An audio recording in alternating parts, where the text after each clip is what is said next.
मान जना राजा रात में तोहे चुम्मा दे। उतराती कबात राती में कयल जाई।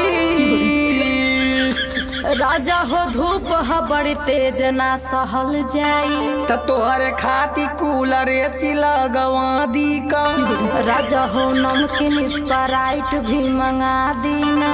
कामे के बेरी में मजाक तो के सूझता। देखा न ओठ भी गर्मी से राजा सूखता। पता न कौन काल में हमार बियाह भयल। मना करत रही तू ही के ना बर्दाश्त भयल। वही के ताना रोज रोज मारली हमके। इ तो अभी कुछ न है खर्चा भी कराई बुझम के। हाँ तो एक दिन चढ़ल नशा तोहार उतर जाई। जेह दिन छोड़ के गईनी तथा चली जा।